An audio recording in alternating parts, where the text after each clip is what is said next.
On a ici un dé à 4 faces, en l'occurrence c'est un tétraèdre régulier, chaque face est de couleur différente, et suivant la couleur de la face, on obtient des points. Si elle est rouge, 3 points, si elle est bleue, 4 points, si elle est jaune, 6 points, et si elle est verte, 1 point. Ce dé est truqué, et voilà la loi de probabilité de grand X, X étant la variable aléatoire qui donne le nombre de points. On a donc 10% de chance de tomber sur une face verte, 40% de chance de tomber sur une face rouge, etc. Calculer l'espérance de X, de grand X, et son écart type. Pour l'espérance, qu'on peut noter E de grand X ou mu, mu étant une lettre grecque, on a 1 fois 0,1, plus 3 fois 0,4, plus 4 fois 0,4, plus 6 fois 0,1, c'est-à-dire, en l'occurrence, 3,5 points, 3 points et demi. Pour l'écart type, attention, je vais passer d'abord par la variance. Pourquoi? Parce que je pourrais ainsi exprimer la valeur exactement. Donc ici, on aurait 0,1 fois 1 au carré, plus 0,4 fois 3 au carré, plus 0,4 fois 4 au carré, plus 0,1 fois 6 au carré, moins l'espérance au carré. Ça, c'est la variance. Cela donne 1,45. Qu'est-ce que c'est que l'écart type? C'est la racine carrée de la variance. Si on fait racine carrée de 1,45, on va tomber sur une valeur approchée. Je veux exprimer exactement la valeur de l'écart type, c'est-à-dire la valeur de sigma. J'obtiens sigma dx égale racine carrée de 1,45. Soit à peu près 1,2. Petit b, écrire une fonction moyenne simulant un échantillon de taille n de grand X et renvoyant la moyenne des valeurs prises par grand X. Il s'agit maintenant de simuler la variable aléatoire grand X. Random va me donner un nombre entre 0 et 1. Ici, j'ai 10% de chance d'avoir un point, donc ça correspond ici à l'intervalle entre 0 et 0,1. J'ai découpé ici mon segment en 10 parties égales. J'aurai 3 en ayant une probabilité de 0,4. Autrement dit, 40% de chance. Donc ici, je vais ajouter 0,4 et je vais dire que ça correspond donc à 3 points. J'ai 40% de chance d'avoir 4 points. Donc je fais un intervalle évidemment d'ici correspondant à 4 graduations et puis enfin 6 points. Donc on est bien d'accord que random va me donner un nombre généré aléatoirement entre 0 et 1. Si je tombe dans cette partie, ça correspond à 4 points, 40% de chance, cette partie 3 points, etc. C'est ça qu'il s'agit de simuler maintenant en langage Python. Comme d'habitude, je charge d'abord le module random qui me permet de disposer de toutes les fonctions, si je mets étoile ici, de toutes les fonctions qui génèrent des nombres aléatoires. Et maintenant, nous allons définir grand X, qui va nous permettre d'être une fonction qui simule la variable aléatoire grand X. Alors, entre parenthèses, c'est pour les paramètres. Bon, ici, il n'y a rien de spécial. J'affecte à random. J'ai donc un nombre généré aléatoirement de 0 à 1. Il suffit ensuite de préciser que si on a ce nombre A inférieur ou égal à 0,1, ça correspond à 1 point, 3 points, et li, vous vous souvenez, hein. Sinon, si A est strictement supérieur à 0,1 et inférieur ou égal à 0,5, etc. Et enfin, sinon, on a x égale 6. Et on renvoie petit x. On peut essayer notre simulation. Ici, j'ai réinitialisé la console. X, je lance, et j'obtiens 4 par exemple. Bon, je pourrais obtenir 3, 1, 6, etc. Ce qu'on me demandait, c'était la fonction moyenne. On l'a déjà fait plusieurs fois dans les exercices précédents. C'est toujours le même type d'algorithme. Pour la moyenne, je crée une variable somme. J'affecte 0 à somme. Ensuite, il me suffit de faire tourner n fois l'instruction somme égale somme plus la valeur de la variable aléatoire que j'obtiens grâce à la fonction précédente. Et puis évidemment, comme toute moyenne, je vais faire la somme divisée par l'effectif, c'est-à-dire n. Et je renvoie le résultat. On peut essayer. Si je fais par exemple une moyenne de 100, j'arrive autour de 3,38. Vous vous souvenez peut-être qu'on avait calculé l'espérance, elle est autour de 3,5. Bah, effectivement, si je prends des tailles d'échantillons très grandes, je vais me rapprocher de la valeur de l'espérance. Écrire une fonction distance renvoyant la distance entre la moyenne d'un échantillon de taille n et l'espérance de la variable aléatoire grand X. On veut la distance entre la moyenne et l'espérance. La moyenne peut être inférieure ou supérieure à l'espérance.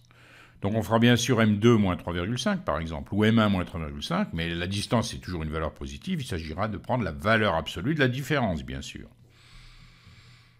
Donc cette fonction distance qui a pour paramètre n, la première chose c'est d'avoir l'espérance. On va l'appeler, on va choisir la variable e. E égale, on avait dit 3,5. Cette fonction, elle me retournera bien sûr la distance, on va l'appeler d. C'est donc la valeur absolue de la différence entre e, l'espérance, moins la moyenne. Et à ce moment-là, attention, on a une parenthèse en trop, on aura bien une valeur positive, abs, valeur absolue. Et je n'ai plus qu'à retourner la distance, d. On va tester notre fonction. Bon, je sais que si je prends n assez grand, normalement, la distance, elle devrait être très proche de 0, puisque plus la moyenne est basée sur une taille d'échantillon très grande, plus on se rapproche de l'espérance. Donc on pourrait essayer, par exemple, distance, je vais prendre 1000, on devrait se retrouver très proche de 0, 0,03, et plus j'aurai une taille d'échantillon grande, plus je vais me rapprocher évidemment de 0. En utilisant les fonctions précédentes, imaginez créer une fonction permettant de vérifier qu'avec n assez grand, on a bien 95% des moyennes des échantillons de taille n qui se trouvent dans l'intervalle mu moins 2 sigma sur racine de n, mu plus 2 sigma sur racine de n. Alors attention, mu c'est bien l'espérance, 3,5, sigma c'est racine de 1,45, et puis petit n correspondra à la taille de l'échantillon. La fonction que je vais créer, elle va me permettre de savoir le pourcentage de moyenne qui se trouve dans l'intervalle qui m'intéresse. Et normalement, on devrait arriver autour de 95% d'après ce qui est dit. Alors, pour avoir ce pourcentage, il va bien sûr falloir que je crée plusieurs moyennes. Cette fonction ne me propose pas de nom dans notre exercice, je vais l'appeler pourcent intervalle, mais il aura un paramètre, c'est grand N qui correspondra à quoi? Au nombre de moyennes que je vais créer. Parce que c'est par rapport, le pourcentage évidemment, il sera par rapport à un certain nombre de moyennes. Vous voulez préciser ça dans votre algorithme, quand ça devient assez complexe, ben vous mettez dièse, n est le nombre de moyennes, à ce moment-là ça ne compte pas comme une instruction, c'est un commentaire. On voit ici un liseré rouge qui indique une erreur de syntaxe, important évidemment, les deux points.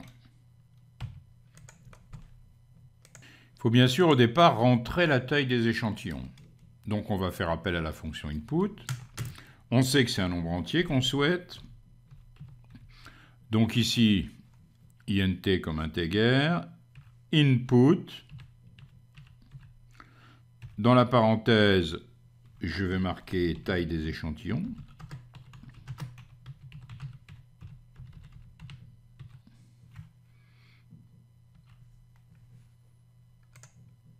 Et à ce moment-là, mon algorithme me demandera de rentrer cette taille. On va bien sûr rentrer l'écart type dont on aura besoin. On sait qu'il est égal à racine de, alors je vais l'appeler ECTY, racine de 1,45. Racine c'est SQRT 1.45.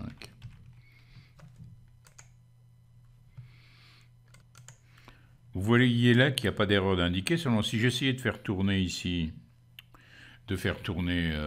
ma fonction, bien on s'apercevrait, je vais la faire tourner, Taille des échantillons, par exemple, si je marquais 50, ok. Regardez ce qui se passe, name SQRT non défini. Pourquoi? Parce que SQRT, c'est une fonction mathématique. Donc, il faut incorporer ici, le module math. Je vous conseille bien sûr de le faire systématiquement à chaque algorithme que vous créez, parce que fréquemment, évidemment, vous avez besoin de fonctions mathématiques. J'ai ensuite besoin de l'espérance. L'espérance que j'avais définie ici, mais que je redéfinis ici dans ma fonction, 3.5. C'est très important quand vous créez une variable comme ici dans la fonction distance. Cette variable, c'est une variable locale. Autrement dit, elle existe que dans cette fonction. Vous êtes obligé de la repréciser si vous l'utilisez plus loin. Les seules variables qui seraient globales, c'est des variables qui seraient à l'extérieur des fonctions, dans un programme par exemple. Comme tout à l'heure, je peux faire des commentaires en précisant ce que signifient ces variables. On va maintenant créer grand N moyenne et on va tester, savoir si elles sont bien dans l'intervalle ou pas. Pour pouvoir exprimer le pourcentage, il me faut un compteur, c'est-à-dire qu'à chaque fois qu'une moyenne sera dans l'intervalle en question, je ferai compteur égale compteur plus 1. Donc, je crée une variable que j'appelle par exemple compteur, qui me servira tout à l'heure à établir le pourcentage. Et au début, je l'indexe à 0. Je vais faire tourner grand N fois l'instruction suivante, bien sûr, moyenne N. N que j'aurais saisi préalablement. Je vais maintenant tester la moyenne. Si moyenne N est supérieure ou égale à mu moins 2 sigma sur racine de N et inférieure ou égale à mu plus 2 racine de sigma sur racine de N, à ce moment-là, je ferai compteur égale compteur plus 1. Comme ça, j'aurai le nombre de moyennes qui se trouvent dans cet intervalle. Donc, je teste. If moyenne N inférieure ou égale à mu, c'est-à-dire ici E, l'espérance, plus 2, sigma étant l'écart type, 2 sigma sur racine de N, et moyenne N supérieure ou égale à mu moins 2 sigma racine de N, qu'est-ce que je vais écrire? Je vais écrire compteur égale compteur plus 1. Donc la variable compteur, elle va me permettre de connaître donc le nombre de moyennes qui sont dans l'intervalle. Mais ce que je veux, c'est le pourcentage. Qu'est-ce que c'est que le pourcentage? Ça sera compteur fois 100 divisé par grand N. Alors, un petit coup d'œil ici. En fait, on sait donc qu'on a un certain nombre de moyennes dans l'intervalle. C'est rien d'autre qu'un problème de proportionnalité. Je veux savoir combien que ça fait sur 100 pour avoir le pourcentage. Je fais mon petit produit en croix, ça fait bien compteur fois 100 sur grand N. Grand N étant le nombre de moyennes. Le pourcentage.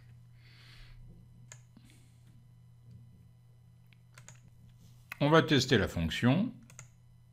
Bon, je vais prendre ici, donc j'ai réinitialisé bien sûr la console. J'imagine que je prends 100 échantillons. Il va me demander ici dans un premier temps la taille des échantillons. Mettons 150. Et là, ici, on est même à 95%.